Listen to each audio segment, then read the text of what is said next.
الا اتفاجئ لك انه الزول ده مسكني عليه كده وباسني يا دود يا اخي انت ما دود.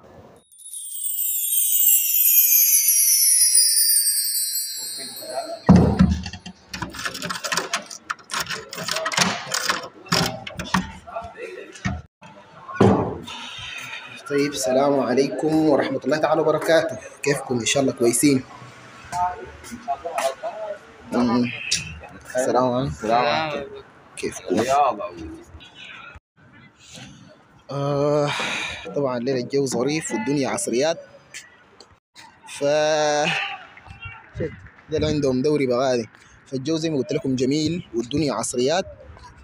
وانا شنو الاضاءه مالها بالضبط. وانا الليله قررت انه سمعت انه بجاي في بحيره تقريبا في الكليه هنا وجنب السكن هي، وانا ما بعرف عنها حاجه، فقررت قلت الليله لازم شنو اخوض غمار الشارع. شنو ده المال فوكسنج ما ظبط معي نهائي. فالمهم قررت اني امشي. فخلال رحلتي دي حاحكي لكم موقف او موقفين حصلوا لي هنا. فالموقفين ديل بجد يعني هم مضحكين، وهم بيعكسوا عادات او حاجات في المجتمع هنا انا ما كنت متوقعها نهائي، او حاجات انا ما كنت متوقع انها موجوده اساسا في المجتمع هنا. فما قبل ما نبدا بس تعمل لايك وشير وسبسكرايب وتشترك في القناه وافعل جرس التنبيهات وادوني رايكم في الكومنتس تحت على الكلام اللي حقوله. ايوه هنا كده الفوكسنج ظبط معي اخيرا. فاستمتعوا معي بالجوله المسائيه الجميله دي وخلونا ندردش مع بعض. طيب هذا هو طريق المؤدي إلى ما يعتقد أنه بحيرة، فالله يسهل بس غايته إن شاء الله ما يقول شنو ما يمنعونا إننا نمشي عليه. نشوف تقريبا قالوا لي امسك الشارع ده سيدة كده لحد هناك وأخذ يمينك حاصل للبحيرة المزعومة.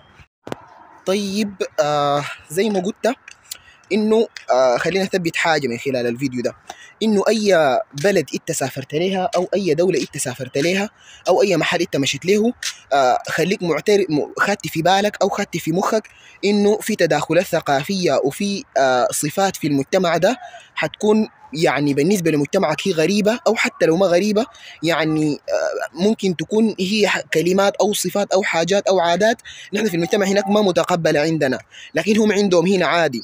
دي حاجه خلينا نثبتها، دي اول حاجه. وانا كابو بكر يعني كنت خدت الحاجه دي في بالي انه انا ممكن امشي والاقي صفات والاقي عادات والاقي تقاليد هي تاتلي مختلفه عن العادات والتقاليد السودانيه اللي اتربيت عليها وكده يعني. فمن العادات والحاجات اللي انا حاقول لكم هنا هي مختلفة تارلي عن السودان، مختلفة تماما عن السودان.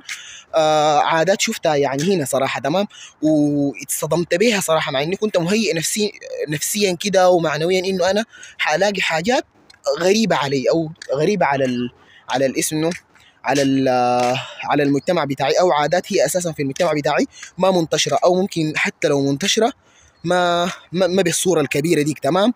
فدي النقطة الأولى، انك تهيئ نفسك وتجهز نفسك على اساس انك انت حتى لو مشيت المجتمع ما تنصدم صدمه كبيره، او حتى لو لقيتك عاده عادتين تقدر تتعامل معاهم. تقريبا انا شبه وصلت الاسم البحيره القاصده. يلا ما عارف انا شكلي حاخش بجاي، نخش هنا بالاحراش دي بسم الله. طيب اواصل لكم. كلامي في الفيديو ده هو ما انتقاص من حق الشعب العراقي ولا يعني انتقاد للشعب وصفاته وعاداته وتقاليده، بالعكس ده أنا بحاول بقدر الإمكان إني أعكس للسودانيين المعي وأعكس للعراقيين المعي التداخلات الثقافية والتشابهات الإثرية بين المجتمعين. فيعني يا سلام وصلنا البحيرة. دقيقة لا لحظة بس خلي أوريكم. شوفوا الطلعة دي، لكن داير زول عنده عضلة السمانة. يا سلام مع الغروب والمنظر العجيب ده، اقسم بالله نحن تارينا كنا محبوسين في السكن ده هسه محل وبس يتخيل معي. يا سلام شوفوا معي المنظر، يا سلام يا سلام. ويتخيل معي الحاجة دي يوم السبت والجمعة هي بتكون يعني باعتبارها فاضية حقتي انا براي. يعني كل ما احتاج اصور فيديو اجيكم هنا اعمل لكم فلوجات اعمل لكم فيديوهات ظريفه. فكده شوف لي محل نقعد فيه عشان نقدر اواصل معاكم الكلام اللي بدينا. نمشي نكمل كده. يا سلام عليك الله، شوف منظر الغروب مع المويه ومع الجو الظريف. الليله ذاته درجه الحراره ما عاليه شديد، فده ساهم في انه الواحد يعني يحاول يعني يطلع من الجو اللي هو عايش فيه، الجو الكئيب بتاع القرايه والدراسه والضغط بس هنا النظام الدراسي ضاغط شديد. حاعمل لكم فيديو عن النظام الدراسي، لكن هسه خليني احكي لكم العادات او الحاجات اللي انا شفتها هنا، هي يعني بالنسبه لنا نحن ما اسمه ما palatable كده. طيب انا غالبا لقيت محل اقعد فيه هنا. يا سلام، شوفوا العصفور. ما علينا، نحن نحط الكاميرا هنا كده تقريبا انتوا شايفيني وشايفكم وسامعيني وسامعكم. طيب نواصل في كلامنا.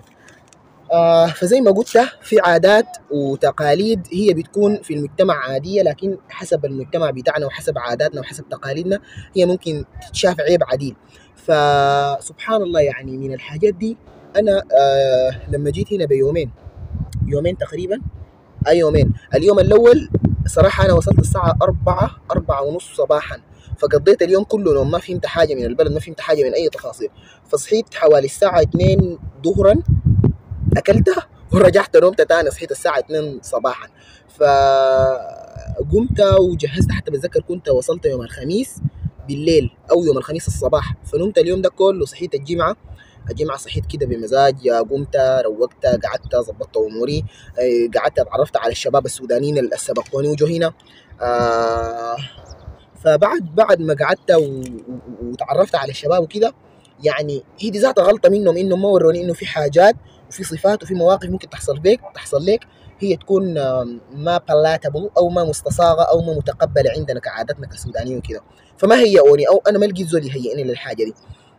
فبس تخيلوا معي، انا طبعا مقبول طب اسنان، ففي واحد من الشباب السودانيين قال لي يا اخي الغرفه اللي جنبينا دي في السكن فيها واحد عراقي بيدرس طب اسنان معاك، وهو ذاته الممثل بتاع الدفعه.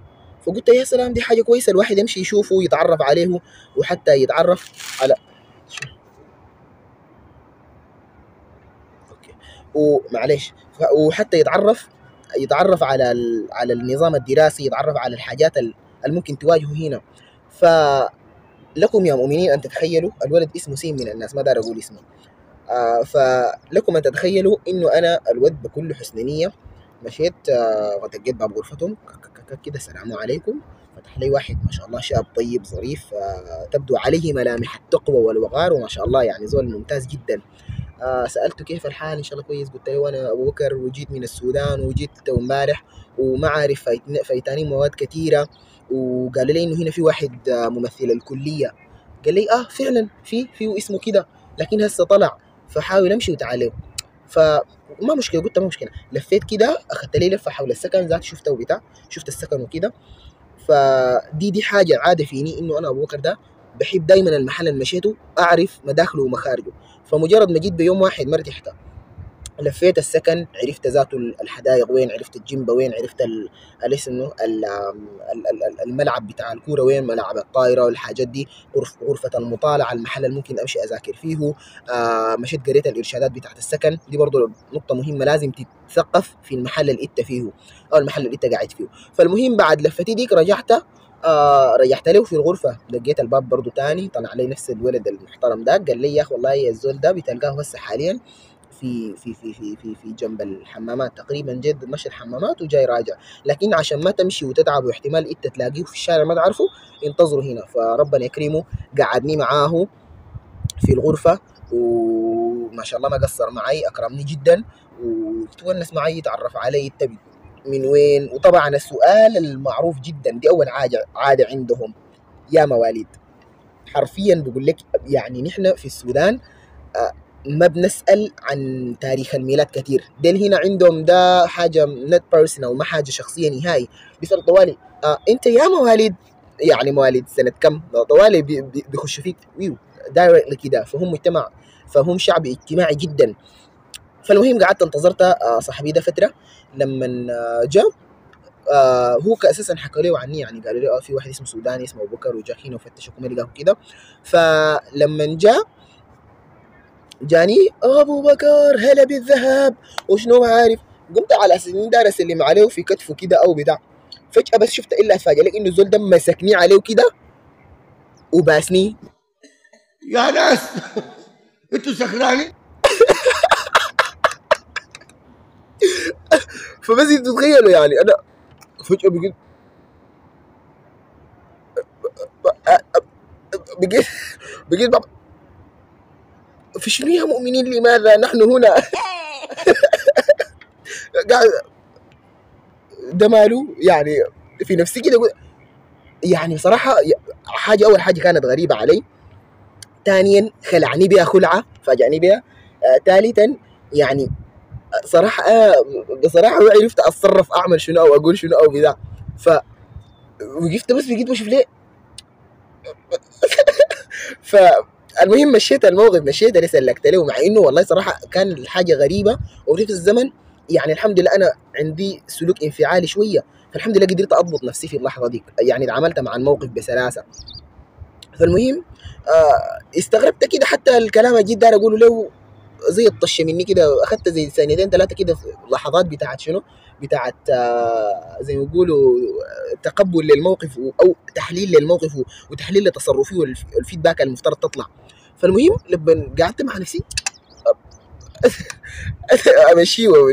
فالمهم مشيت الموقف تمام وقعدت معه، وبعد ذاك سالته عن الجامعه وما الجامعه، وقال لي انت متاخر وشنو، يعني التفاصيل بتاعت الجامعه والحاجات اللي فاتتني، وحتى طلع تليفونه وما قصر رسل لي كل الملازم والمحاضرات اللي فاتتني وكده.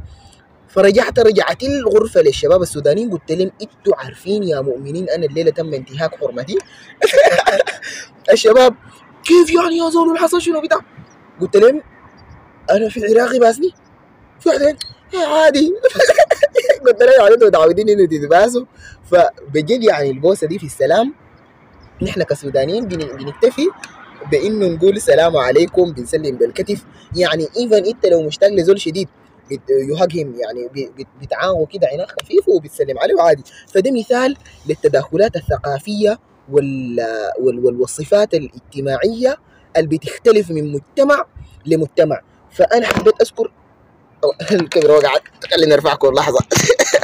وقعت من حراره ايش ده، انا كنت بوقفها كيف لحظه بس.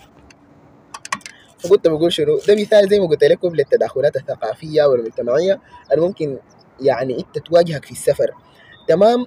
من ضمن الحاجات اللي انا داير احكيها يعني موقف تاني ده اخف شويه او اطرف شويه. طبعا هنا الشعب العراقي شعب كريم لابعد الحدود، يعني بقولوا في شعوب عربيه كريمه وبتاع، لكن والله يا جماعه بصراحه كرم زي كرم الشعب العراقي ده انا والله بصراحه لا ما لاقاني بالشكل ده. يا كرم، كرم عجيب، كرم غريب، يعني الناس ديل بيحبوا يساعدوا، بيحبوا يقدموا يعني السهل الممتنع. داير اقول كيف يعني، داير اقول اوصف لكم. المهم انتوا كده تقريبا فكرتي وصلت.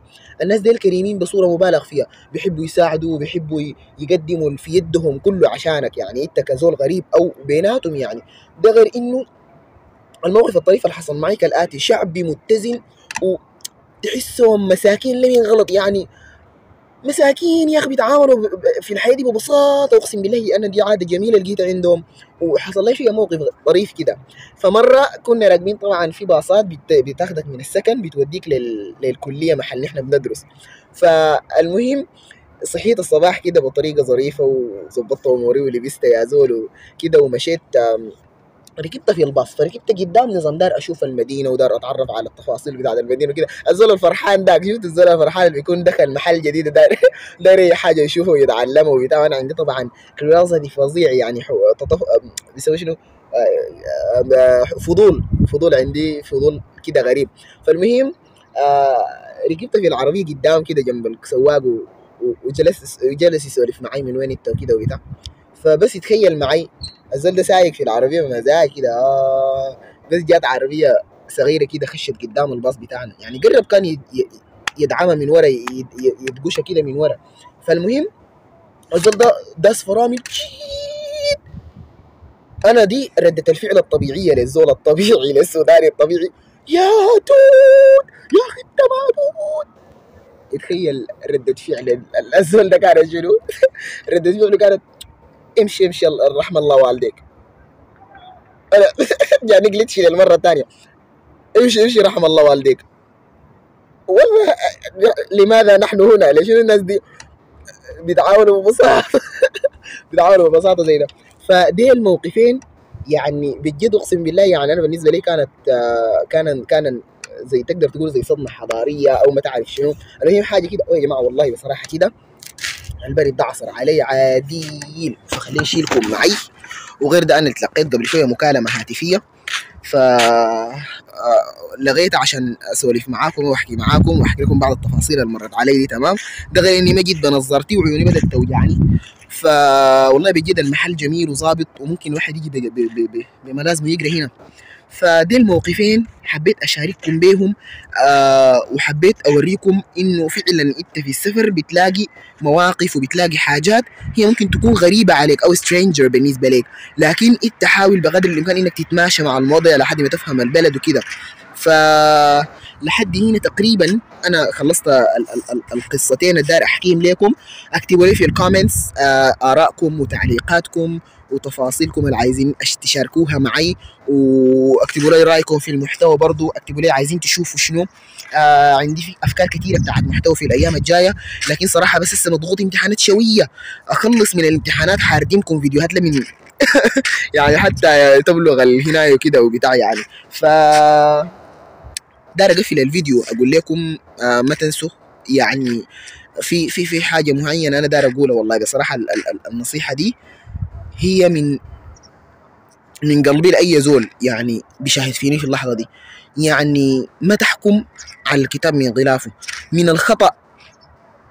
الخطا انك يعني انا ابو بكر يعني حصاد 22 او 23 سنه من التجارب، من الافكار، من التداخلات الاجتماعيه، من التداخلات الثقافيه، من الافكار، التجارب الحلوه والكعبه والحلو والمر والجميل والشين والصالح والطالح. فدي كلها حاجات ساهمت في بناء شخصيتي الحاليه. فمن التجريم انك تجي تحكم علي من موقف واحد او تجربه منقطعه. فداير اقول لك انه انت تتأنى في حكمك على الاخرين. حاول بقدر الامكان ما تطلق احكامك الاستباقيه على الاخرين قبل ما تقعد معهم، قبل ما تتعرف عليهم، قبل ما تعرف ذاتهم خلفياتهم الثقافيه شنو، يتربوا كيف، عاشوا كيف. دي كلها حاجات بيساهم في بناء شخصيه الانسان، بيساهم في بناء شخصيته الكلاميه، شخصيته الثقافيه، شخصيته الاجتماعيه، بيساهم في بناء حاجات كثيره في تفاصيل شخصيته. فتعرف على الزول كويس، اعرف تفاصيله، ادخل معه في conversations، في نقاشات، عشان تقدر شنو تحكم عليه بعد ذاك. وده كان كل شيء لله. متى ستعمل لايك وشير وسبسكرايب وصلوا على سيدنا محمد عليه افضل الصلاه والسلام، والسلام ختام. احكي لك في قناتي اقسم بالله هسه يا جماعه الزول ده هسه قبل شويه اتهمني عديل ده. قول لايك وشير وسبسكرايب. لايك شير سبسكرايب. ولا شنو؟ سبسكرايب سبسكرايب اشتراك. قولها بالعربي، انت لغتك الانجليزيه تعبانه. طبعا حكيت للناس دي الموقفين، حكيت للناس دي يا صهيب موقفين عالميات. انت ذاتك طبعا مشيت البحيره كده دي هي يا زول اغزي بالله جد والله عجيب عادي، لكن هسه البرد شرطني. فالمهم لما ينزل الفيديو حتتفاجئ بدمار.